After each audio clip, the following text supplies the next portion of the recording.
Tout pour investir. Dose d'économie.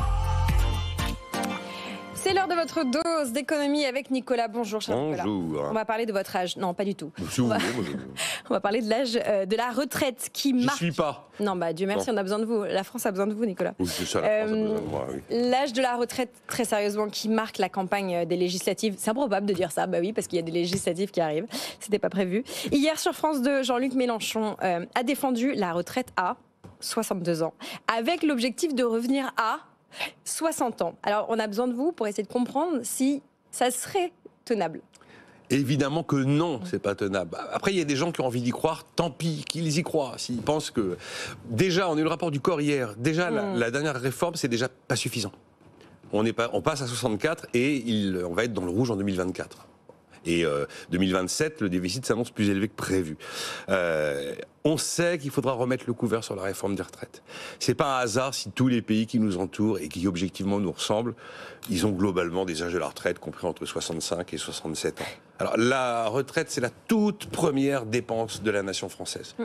340 milliards d'euros. Toute décision sur la retraite, les mouvements en termes de milliards d'euros en plus ou en moins, c'est pas peanuts, ce sont des pavés. Donc si on... Je vous laisse imaginer le retour à 62 ou 60. Il y a de moins en moins d'actifs par rapport au nombre de retraités. C'est le système par répartition, c'est les actifs qui payent pour les retraités. Si vous n'avez pas suffisamment d'actifs en face des retraités, économiquement, ça n'est pas tenable. Et puis on passe aujourd'hui 25 ans à la retraite. Dans les années 50, on passait 5 ans à la retraite. Non, évidemment que ça n'est pas tenable. Maintenant, ça n'empêche personne de faire ce type de promesses si des gens y croient.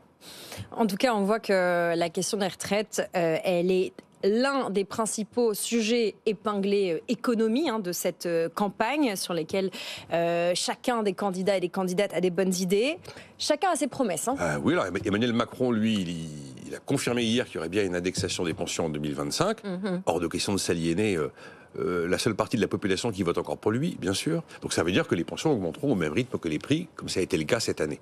Mais moins, puisqu'il y aura moins d'inflation probablement. Enfin, même pas, il y aura moins d'inflation. Après, Jean-Luc Mélenchon, c'est intéressant parce que il dit, bon, s'il arrive et qu'il est aux manettes, il abroge la réforme et tout le monde à 62 ans part à la retraite tout de suite. Sauf qu'avant, son marqueur, c'était 60 ans. Et là, ce qui était l'engagement non négociable devient un objectif. L'objectif à 60, bon.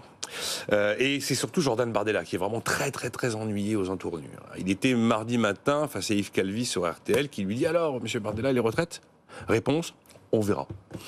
Et puis d'ailleurs, exit l'engagement d'abroger la dernière réforme, en tout cas pas dans l'immédiat. Ça veut dire que c'était normalement un engagement immédiat, ça ne l'est plus.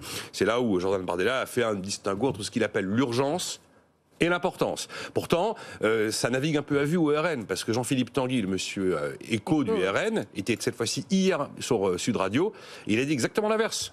Il a dit que la réforme précédente serait abrogée. La seule chose en fait de neuve dans les engagements économiques du Rassemblement national, c'est qu'il nous... Alors là, vraiment, tout le monde nous a fait le coup, donc c'est vraiment...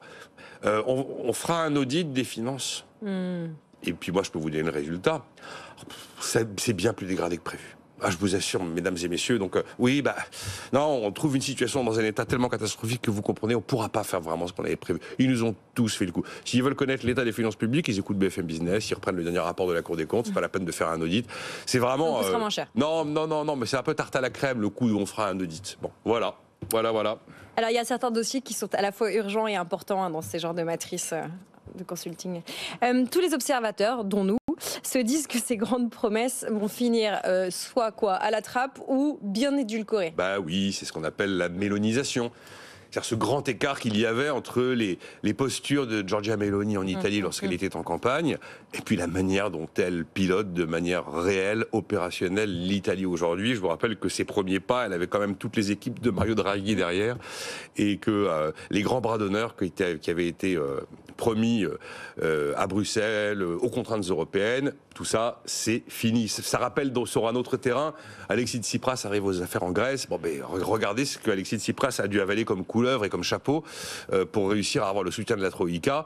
Globalement, ce qu'il a fait n'avait rien à voir avec ce qu'il avait dit avant d'arriver. Je peux vous dire, même citer Nigel Farage en Grande-Bretagne, les grandes promesses du Brexit. Vous savez, oui, tous les milliards que l'Angleterre donne à l'Europe, eh ben, c'est fini, ces milliards, dès le lendemain du Brexit, ce sera pour la protection sociale britannique. 24 heures après le référendum en Grande-Bretagne, il y avait M. Farage, allez, je ne sais plus sur quelle chaîne britannique, en disant bon, ça va peut-être pas être aussi simple que ça. Et ben voilà, encore une fois.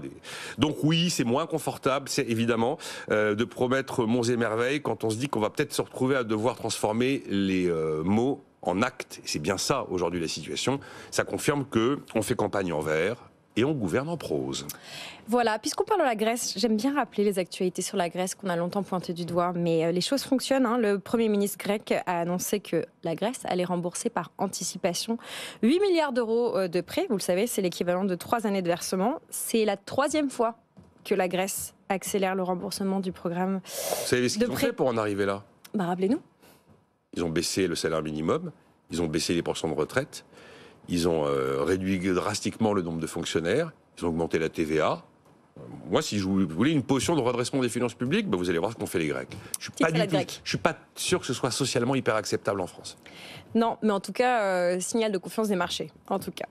Merci beaucoup, Nicolas Dose, pour cette dose d'économie, le retour de la bataille des retraites. Et on va en bouffer, si je puis dire, pour les prochaines semaines, ça c'est sûr.